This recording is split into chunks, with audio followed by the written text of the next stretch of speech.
Hey there, welcome in. It's Sports by the Book here from the South Point Studio. Be sure to like, comment, and subscribe to South Point Studio here on YouTube. Get in on the action with your live comments as well. I'm Matt Neverett here on a beautiful Tuesday outside in Las Vegas. Of course, we are here inside the lovely South Point Sportsbook, joined by my lovely partner, Alex White.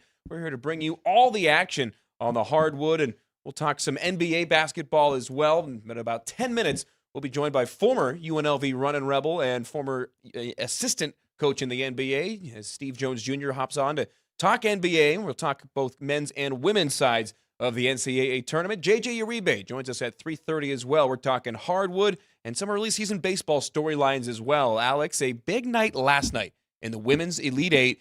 It was the most viewed, most bet night of college basketball on the women's side ever. We had a great time breaking the matchups down, and the games did not disappoint. LSU, Iowa, a banger, and then USC, UConn right behind it. Two really good teams with some of the best guards on the women's side that we have seen over the last 20 years. You got a chance to watch both games, right? I did, and you're right. They did not disappoint. Both games were excellent. I actually think the second game was better than the first. Yeah. I know a lot of people, I heard Frank talking about it on Punchlines. He's like, I was pretty exhausted from watching that first game. Yeah. I didn't tune into the second one for a while, but that game was really good as well. Both games tied going into half, so that just tells you how close they were. Caitlin Clark did it again. It looked absolutely amazing last night. I don't know the number of how many threes she hit, but it was 9. enough. 9? 9 Okay. threes, yeah, 41, 12 assists, 7 boards. She did what she does. I mean, the game plan that Kim Mulkey had thrown out there, I think that she deserves to be really accosted more than she has been already, because you're putting Haley Van Lith on the best primetime women's scorer in a generation. One-on-one, she was on an island with no help, and Caitlin Clark did what she does best. Well, and Haley Van Lith came from Louisville last year, and she had that same matchup against Caitlin Clark. Didn't go well for her last year either, but so they got it done. Iowa moves on. I do want to just bring up one thing I saw on Angel Reese, though, that I think is so impressive. 78 double-doubles in the last 3 seasons, Wow. The most in D1. So she's a great player. She's not as flashy as Caitlin Clark with all those threes. Clearly she's down low, but very good player as well. And then the second matchup, we got to see Juju Watson, the freshman star, and she had a great game as well, but USC ultimately fell short, and UConn moves on again. Matt, what do you know? 15th time in the last 16 years that UConn has been in the Final Four on the women's side. We could have seen a potential changing of the guard as well, as far as the dominant point guard in women's college basketball, but Paige Bueckers maintained her stranglehold on the top guard as far as distributing point guard in the country. I really liked what she had to say postgame, though, giving Juju Watkett plenty of credit. She gave her flowers and a well-deserved nod of recognition from a senior leader and one of the veterans of the women's game on the college side to one of the up-and-coming stars in Juju Watkins. I think we're kind of seeing a passing of the guard storyline-wise, because Bueckers outperformed Watkins in that game, but really was quick to say, hey, she is really impressive. I saw her go to her on the court and say, hey, keep your head up. You played a great game. Yeah. And I think we're starting to see this women's side that has been so dominated by just one or two players and, dominating their way through the tournament.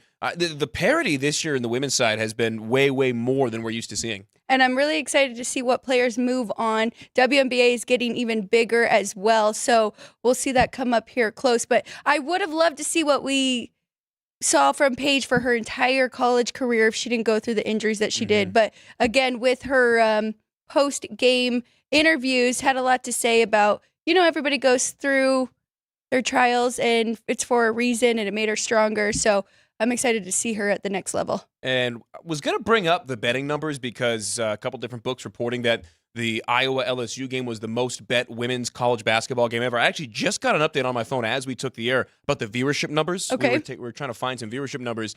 Not only did it beat the $9.5 million that our guest yesterday, Arash Markazi, predicted, 12.3 million viewers watched that Iowa and LSU game. It was the most watched women's college basketball game of all time. Oh, yeah, it was only in the Elite Eight.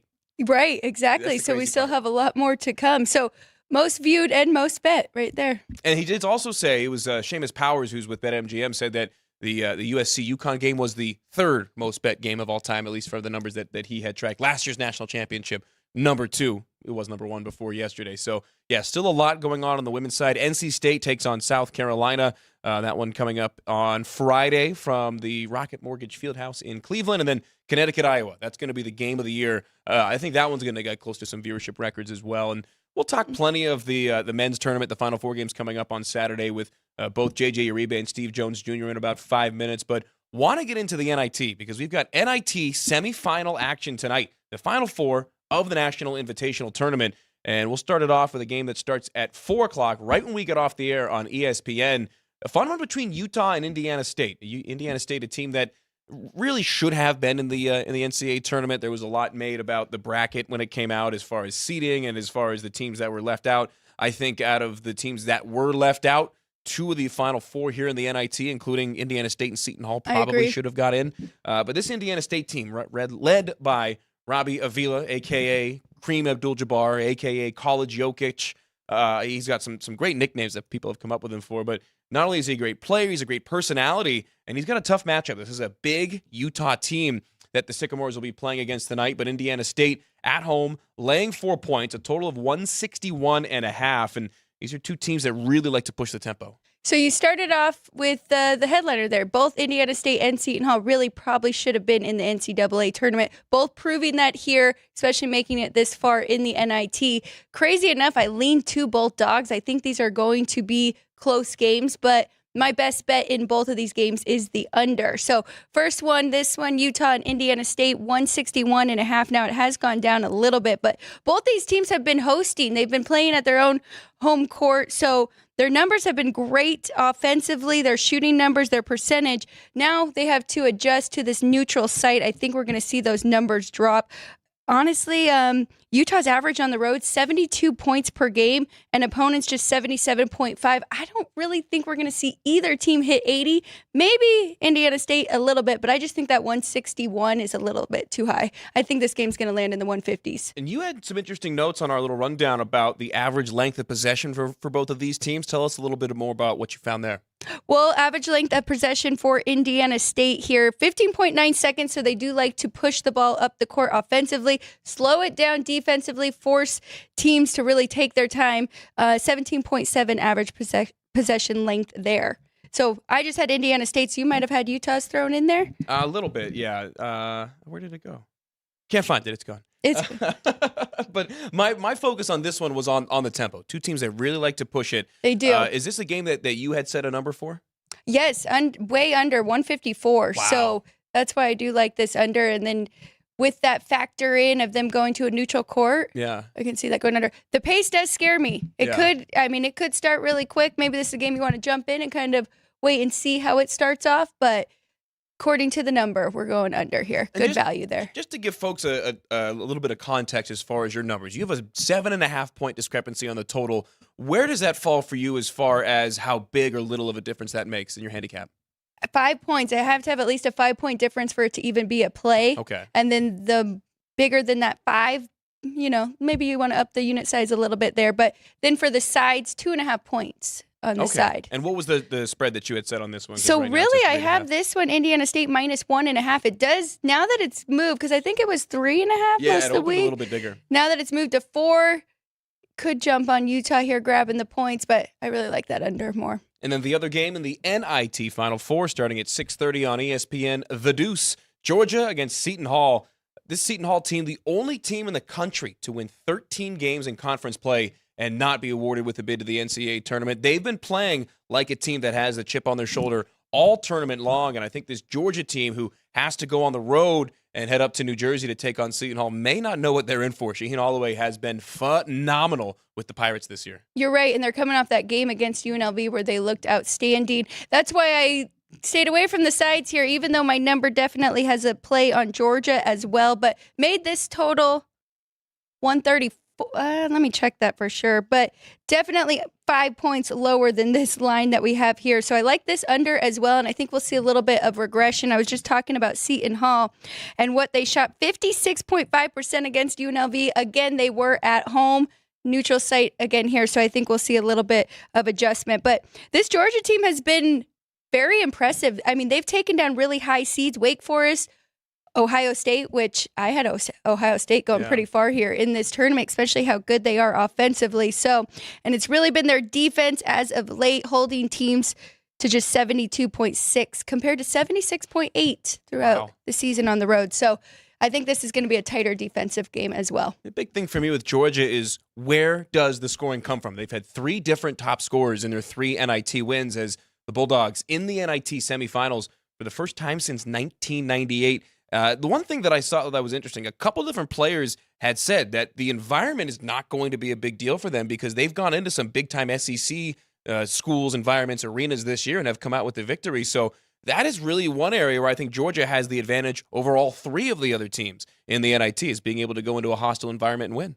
It'll be very interesting because both these teams have very good conferences, especially the top of their conferences, right? FCC and the Big East. We know Seton Hall has faced 2-3 of the best teams here, especially UConn. Yeah. So, yeah, I think this will be a great matchup. You were talking yesterday about how you hate the gap here waiting for the Final Four. We've had such good games here in between this week, so I'm looking forward to both of these too. A little bit of supplementary basketball never hurt anybody, right? Yeah, it'll be interesting. It scares me because I like both favorites. I'll give out a play or two at the end of the show, but I kind of like both favorites in this one. Especially, I like Seton Hall more than I like Indiana State, if you had to ask me to pick there. So we'll break them down in a little bit more detail at the end of the show. Our NIT Final Four semifinal matchups coming up later tonight on ESPN 1 and 2.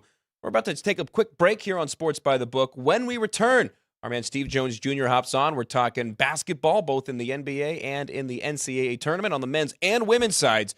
Don't want to miss it. Don't go anywhere. Back in 2 minutes here on Sports by the Book. South Point offers all the types of entertainment you'd expect at a first-class Las Vegas resort. Did you know our 400-seat showroom is one of Las Vegas's top destinations for live entertainment? Enjoy live performances by classic Vegas entertainers, bands, and today's hottest comedians, plus a rockin' dance floor. You can also enjoy live entertainment at the Grand View Lounge, where you'll feel all the vibes of old Las Vegas. Enjoy the music, and if you love to laugh, don't miss The Dirty at 12:30, our very own free comedy show. Every Friday night at 12:30 a.m. in the Grand View Lounge. The Dirty is 100% free, so arrive early. Go to southpointcasino.com or call the box office at 77136 for today's performances at the showroom and the Grand View Lounge. When you're ready for your favorite cocktail, stop in and unwind at one of our 7 specialty lounges. There's a bar around every corner, because you're in Vegas, baby. South Point Casino has plenty of attractions for the whole family. Catch a movie. Our 16-screen movie theater includes 2 XD Extreme screens for the ultimate in viewing, sound, and luxury. After the show, treat the family to a variety of treats at our old-fashioned ice cream parlor, Kate's Corner. We scoop up a variety of creamy concoctions, including smoothies, hand-dipped cones, milkshakes, malts, sodas, and sundaes. At Kate's, there's something for everyone. And if you've still got time to spare, our bowling center might be right up your alley. Voted Best of Las Vegas, it's a great place for friends and family fun. 64 lanes, a pro shop, snack bar, and arcade. And while the kids are bowling, you can play slots and sip on a drink in the Alley Cat Lounge while overlooking the lanes. For our more serious and professional bowlers, the South Point is also home to a separate tournament bowling plaza.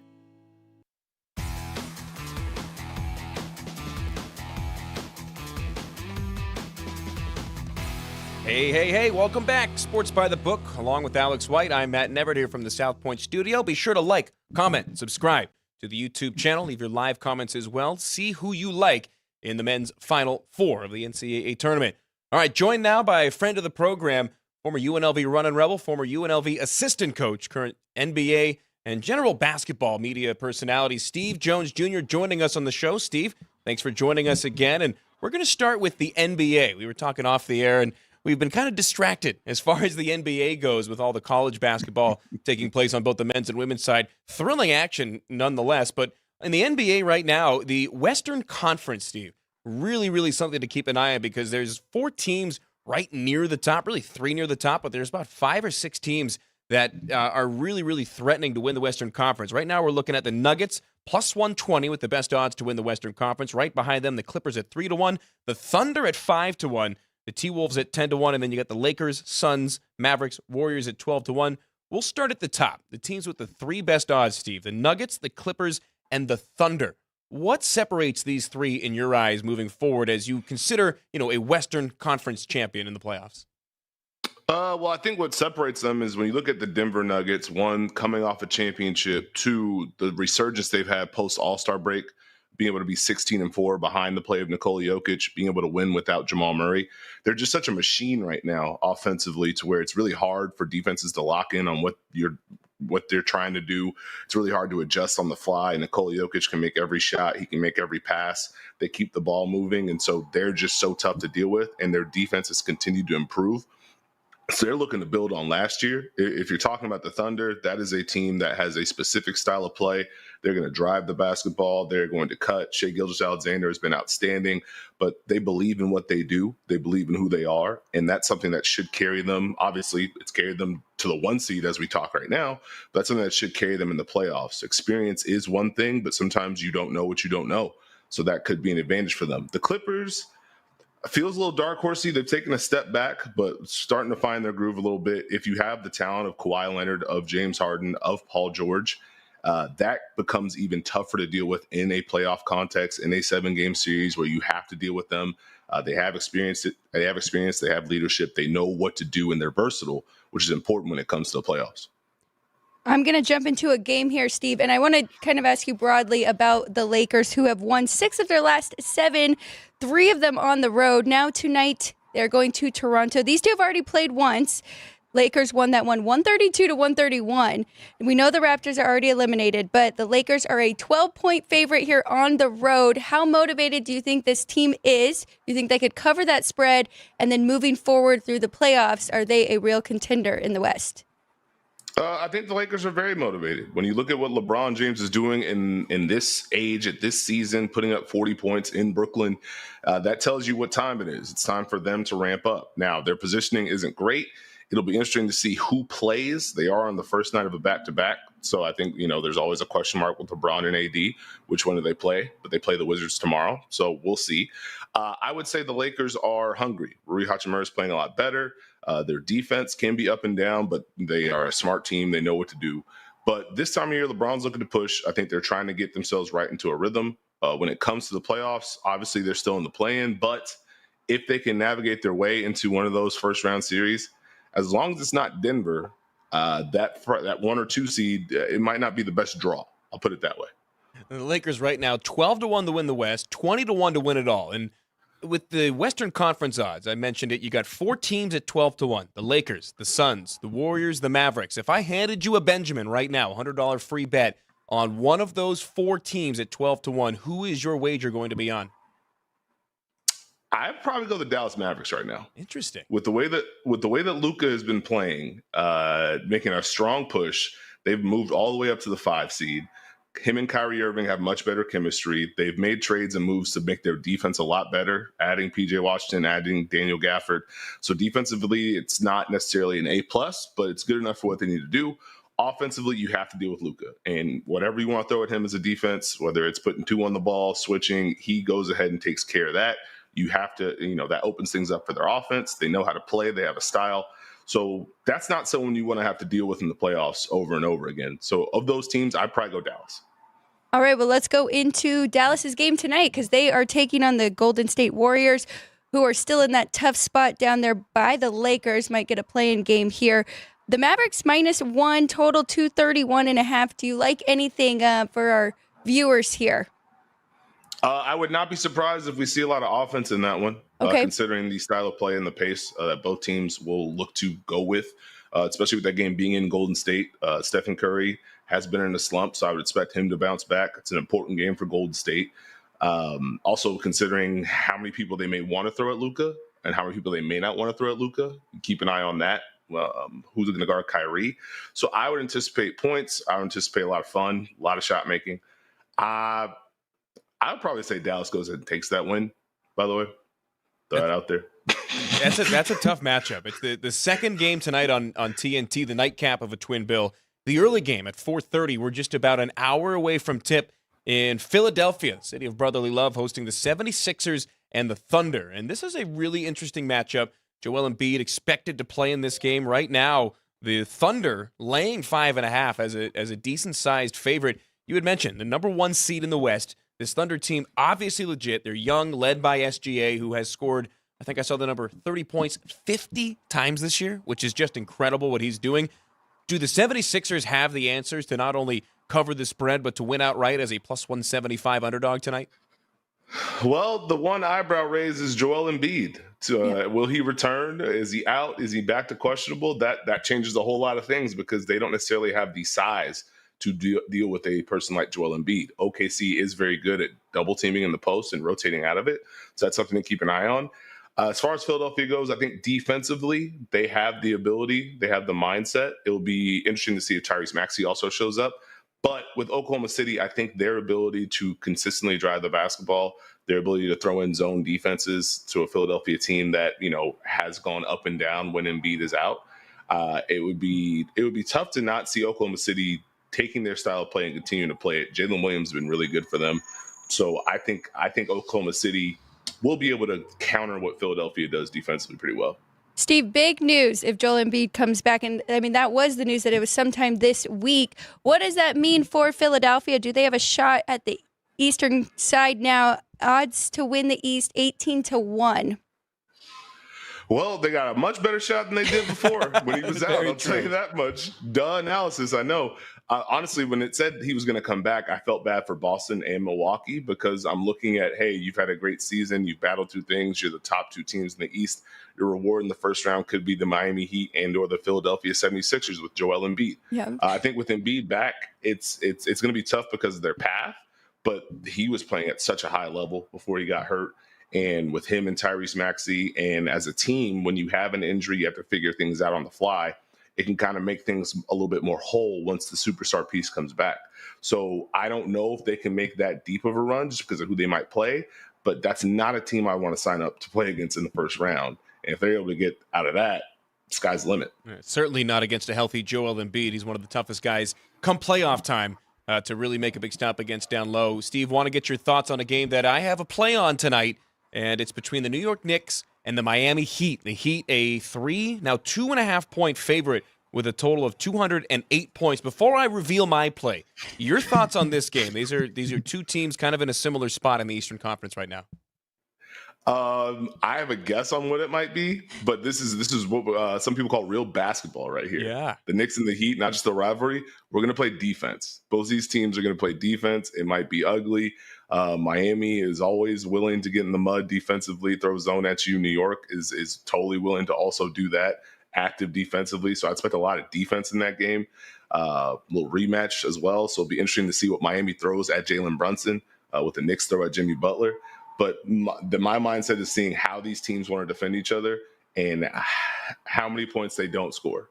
I'll put it that way. That's fair. All right, you want to guess my play on this one? It's on this side. I'm on a side. I'm either laying the 3 with Miami or taking it with the Knicks. Knicks. No, not the Knicks. I'm on the Heat.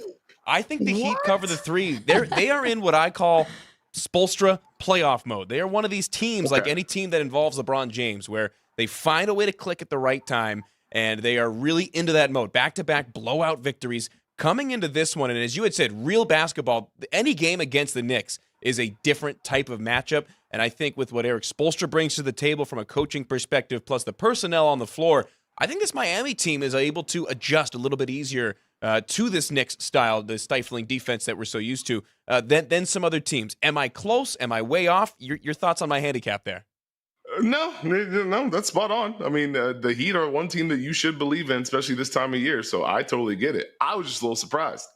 All right, I thought the razzle dazzle of Jalen Brunson might have got you. Hey, you said some nice things about my bet, so you're allowed to come back on the show in the future. Moving on, we wanted to get your thoughts on the women's NCAA tournament because you've been very active on social media about the women's tournament and about some of the really fun and just different things that we're seeing this year compared to years past. This year's NCAA tournament on the women's side feels like kind of a public revelation. People are saying, hey, we got a week off more or less between the men's Elite Eight and Final Four games. There are some banger matchups on the women's side with some really good storylines, some really good players, and some one-on-one battles that we're used to seeing on the men's side as well, but really now in the women's game becoming more and more the norm. Especially yesterday. It was the number 1 and number 3 most bet women's games of all time. It was the most watched women's game of all time between LSU and Iowa. Not sure if you were watching earlier, Steve. 12.5 million viewers saw the Tigers fall to the Hawkeyes last night. Just mind-blowing stuff from years past to now with where the women's game has progressed. A Final Four of NC State against South Carolina. That's a huge matchup. And then Connecticut and Iowa. UConn Huskies taking on the Hawkeyes in the late game on Friday. This is a really, really interesting Final Four. Your thoughts on the 4 teams remaining on the women's side? It's been delightful to watch, especially coming off a day where we had those matchups, LSU, Iowa, UConn, and USC. I think looking at the Final Four, it's going to be very interesting. One, South Carolina has been a machine. It's been very tough to beat them. Their defense is top-notch, and they find a way to win each game. I know NC State has made a run. It's been a fantastic run through the tournament. Having to deal with that type of team and that environment is going to be a challenge, especially with Cardoso and her size and their activity defensively. So you can't ever knock South Carolina. And then I think being able to see Caitlin Clark, being able to see them match up with UConn, being able to see what Paige has been able to do this year and sending a message against USC, the shot making that Paige has, the ability to play. How UConn wants to defend Caitlin Clark is going to be a mystery because this tournament run, she's been able to make plays. She's been able to get her teammates looks. And against LSU, that was the night where she said, you know what, I'm going to take these shots. I'm going to make these shots, and we're going to go ahead and go on to the Final Four. So that's going to be such a fascinating matchup, especially since Caitlin Clark wanted to go to UConn, but never heard from UConn. Yeah. And the revenge aspect is strong with Caitlin Clark. I'll put it that way. Do you have a lean one way or the other with UConn and Iowa, who you think is going to move on to the championship? My final the whole way was South Carolina, Iowa. Okay. I think that's the matchup we see. I think that's the one everyone wants to see in the finals. No disrespect intended. How is your men's bracket doing as well as your women's bracket? Because that's pretty good right there. UConn did the thing for me. That's about it. I think that sigh before you answered told us all we needed to know. And I think that's where most of us are, Yeah, right? me included. Did anyone have 4, 3, I 2? was looking at the one that I had filled out on paper. I had one, and it was UConn. There we go. I had Arizona, I had Kentucky, and I had Tennessee as my other 3. I had Arizona over Tennessee the entire time in all the brackets I did, yeah. I think our director, Ann, is she's pretty high up there in our challenge we have going on, but she's 6. Yeah, okay. She's doing pretty good. Rock solid. But let's Salute to Ann. I do want to see DJ Burns against Zach Edey, by the way. That should be fun. We were talking about that yesterday on the show, and people, I saw somebody on Twitter point out that people are making DJ Burns out to be some Make-A-Wish kid that's having a magic run. Coming out of high school, Steve, I don't know if you knew this or not, he was the 3rd highest ranked player in his high school class. South Carolina, pretty good overall in basketball. The 2 players ahead of him, how about Zion Williamson and Aaron Naismith?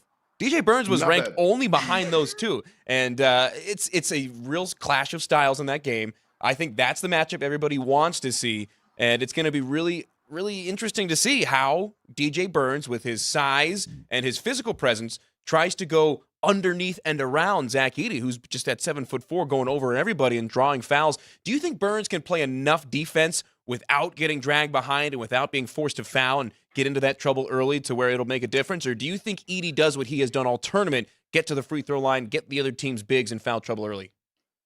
It's all the foul trouble. It's all up to whistle for me. I think if he can do his work early and push those catches out early, he'll give himself a chance. If it's deep seals and Zach's backing down and it's turn and foul, I think it gets really interesting, gets really rough for NC State. So I think if he's able to be a little bit physical, do his work early, they can double. Obviously, they want to. That'll be a plus because, if you're bigger, you can kind of hold position. Back in my day, they made me guard post-up players, and I just tried to push them as early as I could. So there's a way it could happen, but if the refs blow the whistle, it's going to be tough. It's funny, you talk about defense in that game, and I want to ask you, does Alabama have enough offense to hang in there with this miraculous UConn Huskies team? They do. That's the fun part about Alabama this year. Their offense has been really fun. They get up and down in the half court. They're flying around. I love their sets.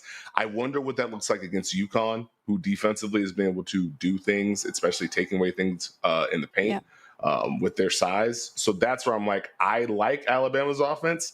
Can they bring that offense to this environment against that team that is clearly on a run? And a number that we threw out yesterday on the show as well. UConn over the last year and this year's tournament have not only covered every point spread, they've done so by 8 or more points. In this one, they are a 12-point favorite. They would need to beat Alabama by 20 to continue that streak. I don't know if they run them out of the gym like that, but I do think that UConn has a legitimate shot to win this game by double digits. I do think UConn can win. That, you know, in my brain, that feels a little heavy, a little steady. But then again, they did have that run against Illinois, where you look at the score and it's like, oh, it's a good game. You blink and it's what happened. That's what happened to me. Yep. I was kind of half paying attention. I'm like, what the hell's going on? Yeah, that got ugly quick. That did. And this UConn team just phenomenal over the last couple of years. Steve Jones Jr., basketball media personality. Tell the viewers where they can find you and what you're up to nowadays. Go listen to the Dunker Spot, available where all podcasts are available, and then go on YouTube on JJ Redick's channel, and you can see the visuals. You can see this 7.5 out of 10 face. Hey, who wouldn't want to see that face? It's That's great. what I'm talking about. Great basketball knowledge. And yeah, because you like my Heat bet, you are allowed back on the show, just for your reference. Steve Jones Let's Jr., go. media personality for basketball, joining us. And yeah, really great having you, Steve. Always love to hear your insight and your personality on the NBA as well as the college tournaments going on. We'll definitely have you back on soon. I appreciate you. I appreciate y'all. Have a good one. Thank you, Steve. There goes Steve. And yeah, there goes a lot of fun because he's been all over the women's side on social media. I've been keeping an eye on it. And it's not just him. I've seen so many more people really intensely focused on the women's side, not only on the games themselves, but in the betting markets. That's really, really starting to become popular this time of year, as it should be. These are some really good games. And the parity across women's college basketball, a lot better than it had been 10, 15, 20 years ago. Yeah, you're right. Because, I mean, it was a lot of chalk those first couple rounds for the women's. But now since we've gotten closer here to the championship, we've seen some more Cinderella. I mean, even NC State sneaking in there is great for the sport, too. How crazy is it? NC State and UConn with both men's and women's sides in the Final Four. I don't have the number offhand. I wonder when the last time that happened was. Yeah, I don't know either. But the odds of that are pretty crazy. Very small. UConn, we can see. NC State making it to both on both Right. sides is incredible. And, yeah, credit to everybody out there in Raleigh. My mom lives about 10 minutes from that campus, so it's a really cool campus, really cool place, and there's some really good basketball. Did you see a student at NC State emailed a teacher and said, it was very funny. It was like, yo, professor, we're all having too much fun. We made it to the Final Four. Can we move the test? Yeah. And he was like, that was my favorite email of the year. You've convinced me. We're moving the Wow. test. I wish I could have gotten that lucky in college. I would have had to go to a better basketball school, though, for that to happen. Nobody cared about App State basketball when I was there. Hey, App State was pretty good this year. Yeah, this year. I'm old. Oh, I remember calling some games there, broadcasting some games for the student radio station. okay. Where you could just kind of go 1, 2, 3, point out how many fans there were. There were so many games that I had called there where there were more people being paid to be there working it than were paying to be there watching it. And they sold out 3 games this year. Very good. At the Holmes Convocation Center holds about 10,000 folks. And yeah, they beat Auburn in Boone. I don't know what I'm more impressed with, that Auburn went up to little old Boone, North Carolina, or that the Mountaineers were able to defeat them. But yeah, crazy season in college basketball coming to a close. NIT Final Four tonight, women's Final Four Friday, men's Final Four Saturday with a national championship on Monday night. So still plenty of basketball to go, even though it feels like we are winding down, because we are. But there is still plenty of action. It should be a loaded weekend starting tonight with the NIT Final Four. Step aside, another 2-minute break here on Sports by the Book. JJ Uribe joins us on the other side. We'll talk some more basketball. We'll talk a little bit of baseball as well with JJ. Step aside here once more. This is Sports by the Book.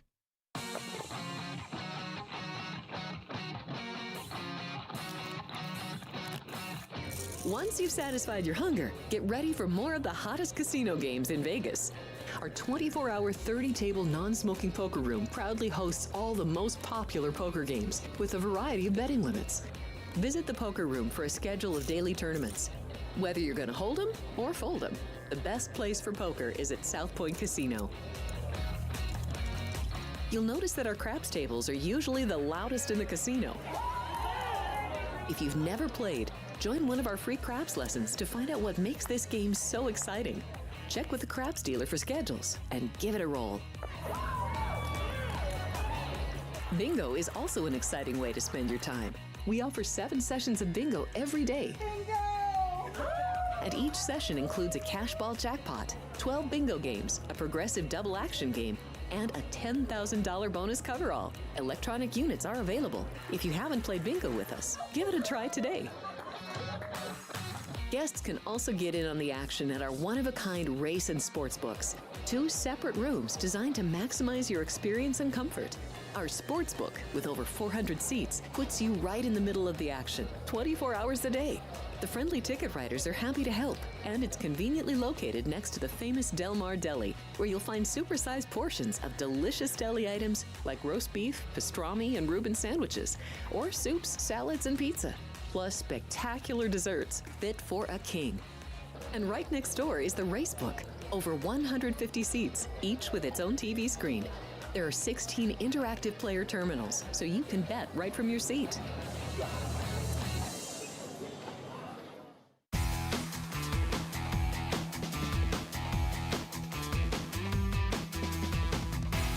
Hey there, welcome back. Sports by the Book here at the South Point Studios. She's Alex White. I'm Matt Never, just a couple minutes away from JJ Uribe hopping on, sports betting analyst, to give us his thoughts on the NCAA tournament games on both the men's and women's side. Maybe a little bit of baseball talk as well. Plenty of storylines. Ronel Blanco of the Astros in his 8th career start, throwing a no-hitter yesterday, the earliest no-hitter on the calendar in Major League history. We'll get JJ's thoughts on Ronel Blanco's prospects moving forward. But Alex, wanted to touch on a couple more of these NBA games that we didn't quite get to with Steve. And the one that I'm looking at is one of the bigger lines that we've seen over the last couple of weeks in the Nuggets laying 15.5 against the Spurs. And before we took the air, we were talking about the motivation factors for some of these teams. We heard Steve talk about the Nuggets, who are up to a 16.5-point favorite in this game.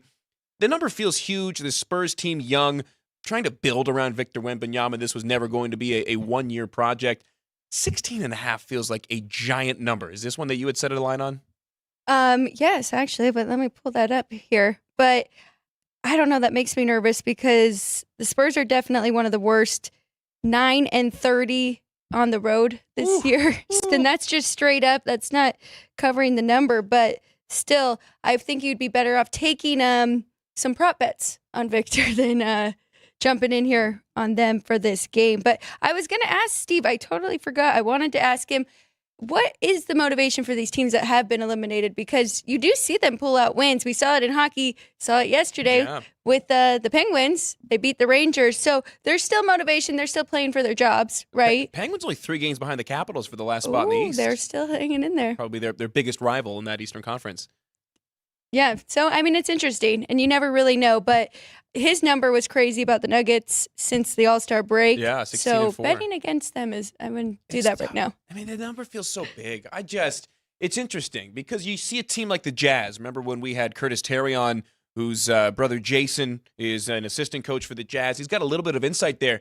He told us that they were going to go one way or the other in terms of trading to acquire talent at the deadline or completely tanking, and the latter is what we've seen. This Jazz team completely falling off a cliff because the worst thing that you can do in the NBA, with very, very few exceptions, is be in that purgatory spot as far as not quite in the lottery, but not quite at the end of the first round where you can't really trade in or out. And this Jazz team taking it the right direction because they started with some promise. They really, really struggled in the middle of the year, and now they are full on tanking, even with the preventative measures in place in the NBA. The Spurs team not tanking. They just have a ton of young talent, and it was always going to be a long-term project to build the team around Wemby. I mean, they're still the third worst. They're 18-57 on the year.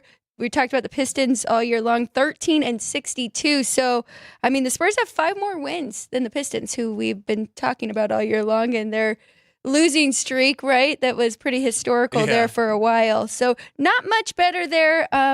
It's pretty crazy, the differences that we're seeing in the NBA this year. Yeah, I mean, and Wingstop having to give out more free wings now than they did at the beginning of the year because of that sponsorship deal with the Pistons. I mean, people were begging the Pistons to win so they could get their free Wingstop out there in Detroit. But yeah, the Pistons coming a little bit better as the season has come along for sure. One more game that I wanted to hit on with Steve, but we didn't have enough time. Timberwolves hosting the Rockets. An 8-point number feels a little short in this game with a 216-point total.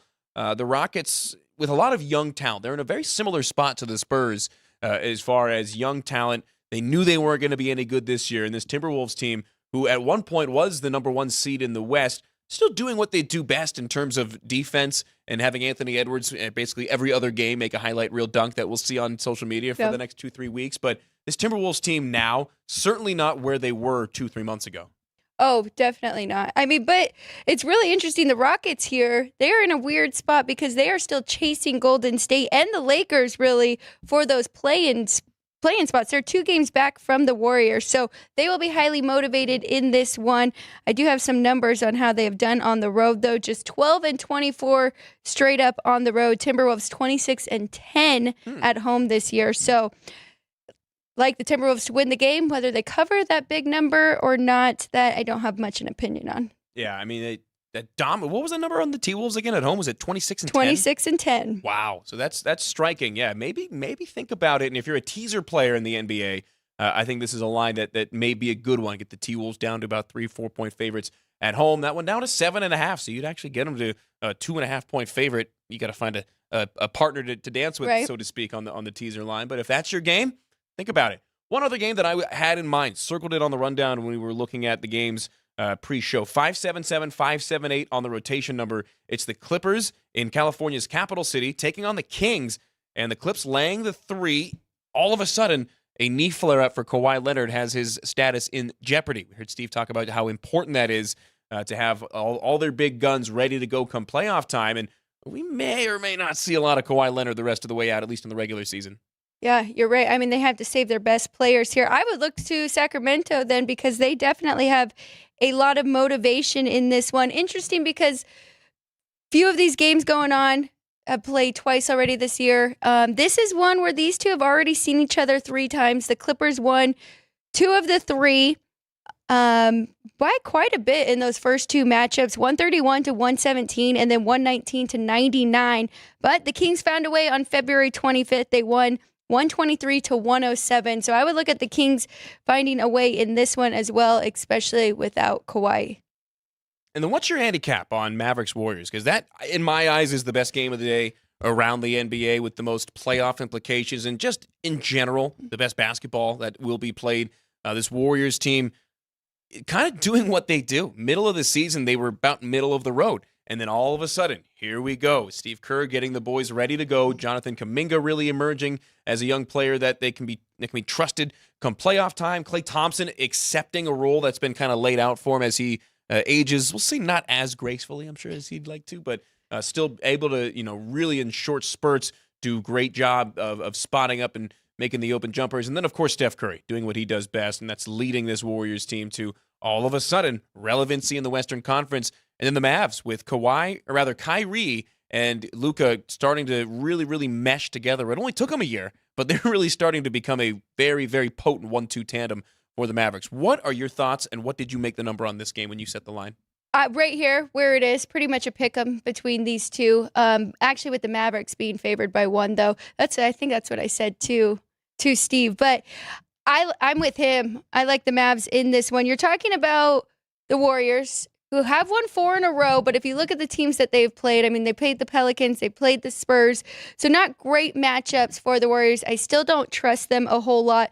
And then on the flip side, we have the Mavs, who have won 8 in a row. They've won about 12 of their last 13 games, so Dallas is getting hot at the right time. I'm with Steve. I like the Mavs in this one, even going to Golden State, and I like to handicap. Take the over here with the pace of these two. For someone who's not much of a bettor, I always respect Steve's opinions on these because he knows the intricacies of the NBA more so than a lot of other people. The NBA is a very isolated industry as far as coaching.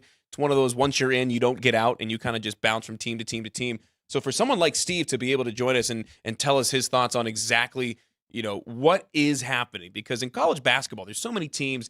People can be an expert on some rather than others, even conference to conference, a big difference. But in the NBA, you either know or you don't. And for Steve to be able to come on and give us his insight, really, really good stuff, because there's not that many people that have the level of insight on both the college and NBA games that he does. Well, and he's a great follow on Twitter, and you've already said that a few times, but he really is, because he'll tweet out clips of the games and really break down their offense or their defense for you, and you can kind of see things from a coach's perspective, like you said. And I love the film study aspect. Right, exactly. It just gives you an insight, makes you feel like you're a coach. You know, I played sports through college, but it's just so different when you're out of it and all of a sudden you get into that mindset and you're like, oh, yeah, I do see that backdoor slip. Right, exactly. And that can create a shot off of this and a little wrinkle here, a little wrinkle there. There's so many similarities to both football and basketball when you're watching film that you get into that mentality, and it's a lot of fun. I would love, you know what we got to do is get Steve out here and do like a live film session. Yes. And we got to get him a laser pointer, though. That's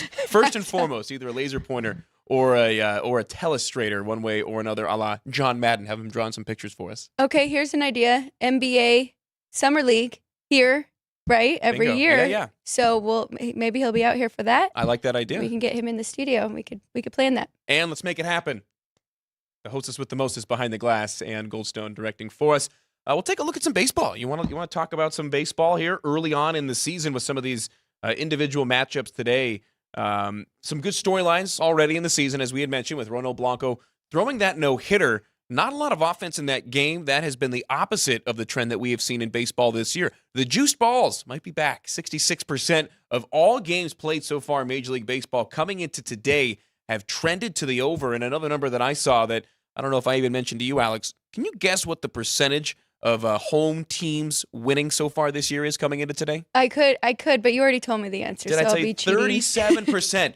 The home teams in terms of winning And it's straight like, you should up. have taken it. It was softball. Kind of set you up here. But 37%, yes. it's incredible, especially considering that early in the season, a lot of these teams in cold weather environments, like a Cleveland or like a Seattle, typically have the advantage. They both opened at home and really struggled. What do you attribute this road team success to early, if anything? I mean, it might just be the individual matchups here to start the season, but it may be more than that if this trend continues. I'm going to have to throw that to you because you're way more into baseball than I am. I mean, you travel with our AAA team here, so maybe you have a better answer for that than me. It's interesting because early in the season, you would assume a team typically would have more of a home field advantage, especially as I had mentioned some of these cold weather environments. It might just be just a weird scheduling quirk at the beginning of the year. Most everybody playing 4-game series to start. Typically, in the opening series of the year, you'll play your first game. Everybody takes off the next day, no matter if the schedule is staggered or not. You'll usually play that opening day game,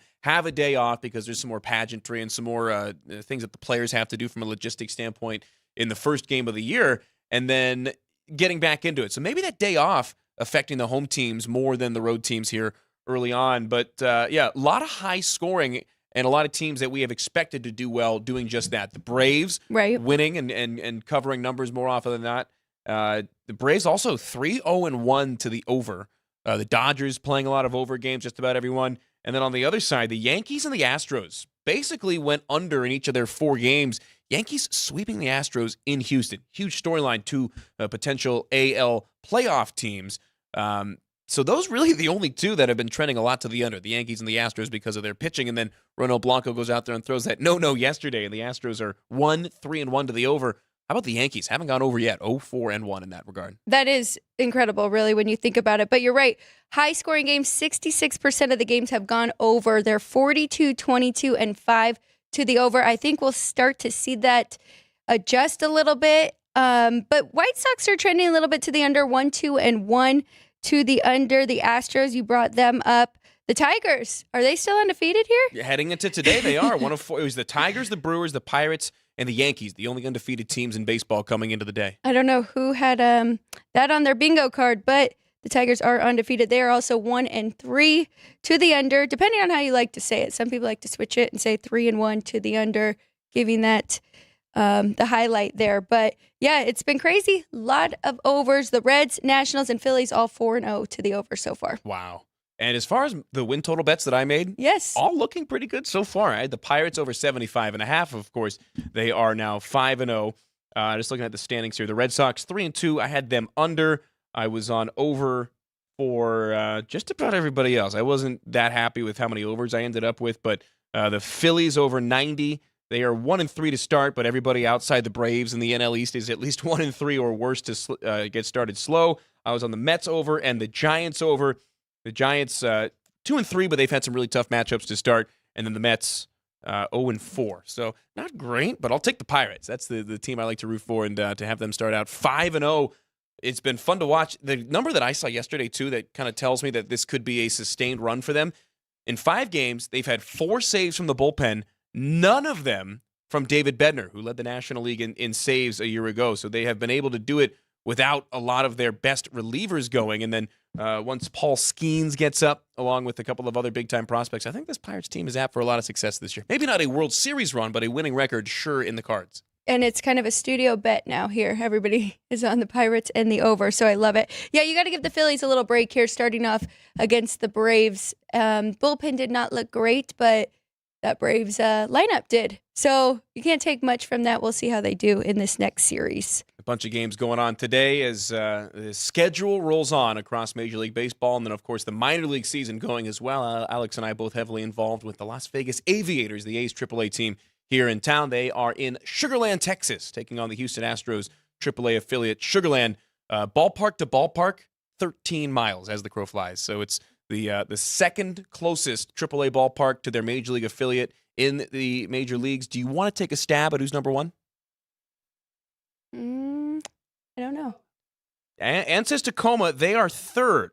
Number 1, the St. Paul Saints, the Twin Cities. Okay. They're in St. Paul. I wouldn't have guessed that. The Twins in Minneapolis. It's funny that the 2 closest teams to their big league affiliates are the 2 independent league teams in Sugar Land and St. Paul that were added in 2020, mostly because they were trying to take from that same market as the Major League Club when they were in the independent ranks, but now AAA affiliates of their nearest teams. That'll do it for us today here on Sports by the Book. Thanks to Steve Jones Jr. for hopping on, joining, talking some hoops. It should be a fun one tomorrow. We got a guest book for tomorrow, correct? JJ's trying to hop back on. Are we seeing him? We can get JJ no? on. I think we're hearing him, Ann. You want to take a quick break? I know we're hearing JJ. If we're ready, we can take him on. JJ. All right, we'll take a quick 2-minute break. We'll come back and definitely get JJ Uribe's thoughts. Don't want to miss this show without JJ Uribe. 2-minute break, closing things out with JJ Uribe next.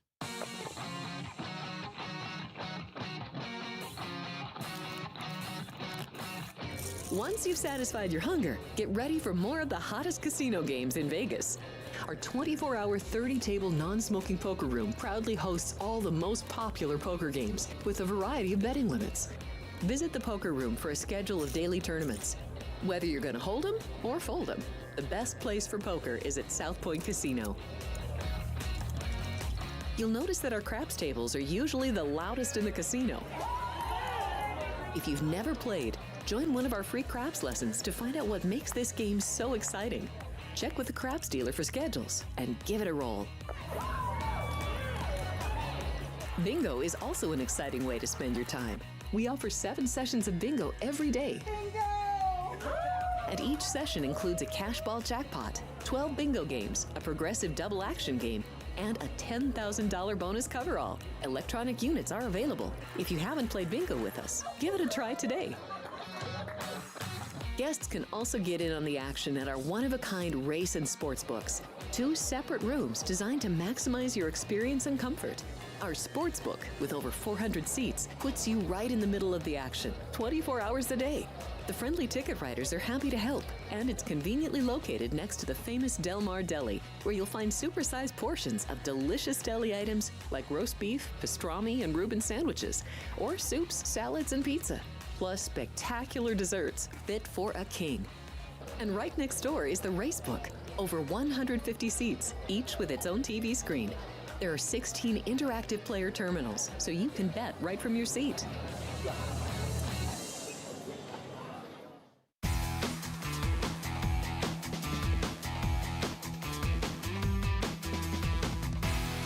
Getting ready to close things up here on Sports by the Book. We would be remiss if we did not bring in JJ Uribe, sports betting analyst, to break down some college basketball. And JJ, I want to get you right off the bat with a game that starts in just under 10 minutes that you've got a side on ESPN at 4 o'clock, right when we get off the air. Utah and Indiana State in the Final Four of the NIT. What do you got on this one for us, JJ?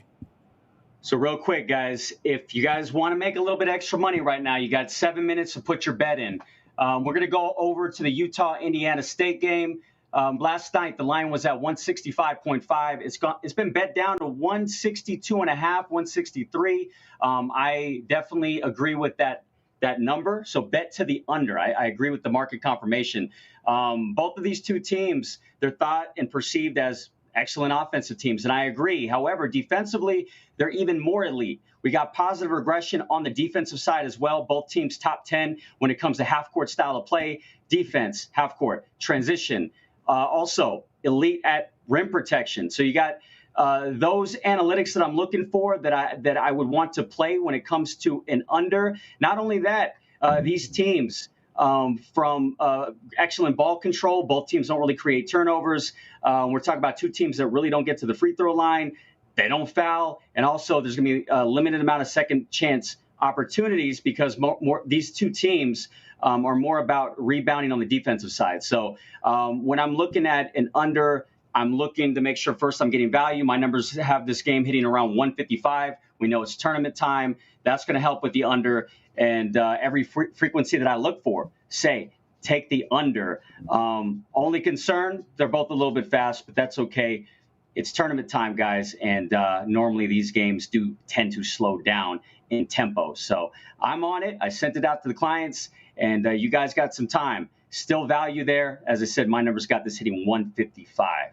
I'm already on it as well, JJ. We talked about it earlier in the show. I'm going to hop on it right now. All right, very good. And so you have it's a big weekend coming up for all of us. It's the Final Four. But for you, you're in one of my favorite contests. The station's put on a great last man standing contest. You're still in it. You still have an entry. I want you to kind of break down how you've gotten this far. And then now you have to pick between these two teams coming up, where your head's at and who you're thinking about going with.